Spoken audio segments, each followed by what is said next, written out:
Hey, band, choir, and orchestra directors. If you're working on resetting your classroom culture, you've come to the right place. Today I'm going to be talking about modeling healthy working relationships for your students. I've already got a couple of videos in this series, so if you missed the previous installments about honesty and making mistakes, go back and watch those first and then come back here. Modeling work relationships might not be something that you've thought all that much about in the context of teaching music students, but it's very important for them to learn the skill of working with other people who may or may not be your best friends all the time, particularly working in a group with 40 to 80 or more people. You can start thinking about this by imagining all the different times during the school day that you're interacting with other adults in front of the students. And this could be other teachers, co-teachers, administrators, support staff, adult visitors to your classroom, anybody that the kids see you interact with. All of these people tend to fall into one of two groups. Those that you enjoy working with and have fun around and are easy for you to interact with, and the other kind.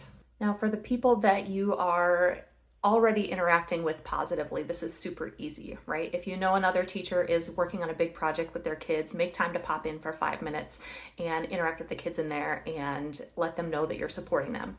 Another way that I found that's really fun is to, anytime I'm borrowing anything from another teacher, whether it's a tool, a student, and I send a student to go get it, I send them with candy on the way back. One piece for the student and one piece for the teacher as a thank you. And that way the students can see that, hey, I'm appreciating a thing that someone else is doing for me. In-office candy stash is important for so many reasons, and I cannot recommend having one enough.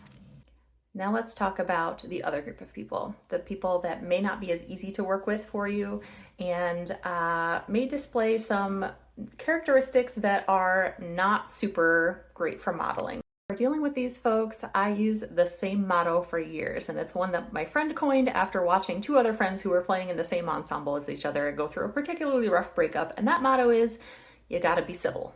What that looks like when you're interacting with them is hitting the niceties super hard. Like if they come into your room to drop something off, hey, Mr. So-and-so, I super appreciate you bringing those by. Thank you so much.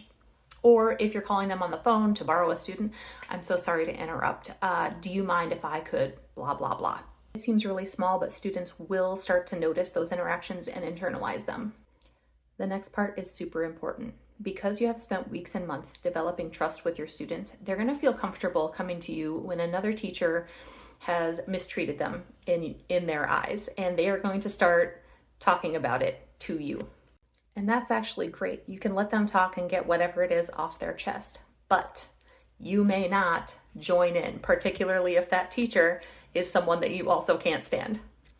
Backstabbing another staff member will have consequences for you. It may feel like, oh, now we have an in with this student because we both can't stand this person.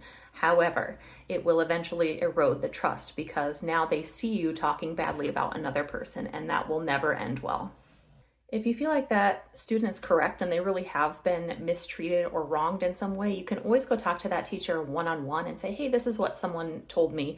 Is this the case? What's happening here? When the student is in the room with you, I want you to repeat these words. Well, everyone does things a little bit differently, and that's okay. Then you can talk through with that student how they might be able to handle that situation with the other teacher, even going so far as to coach them through a conversation with that other teacher about their issues together. That's it for this week, and make sure that you give us a follow or a subscribe depending on where you're seeing this so that you can join us again next week when I'm going to be talking about how to let your students see you having fun at work. Catch you next time.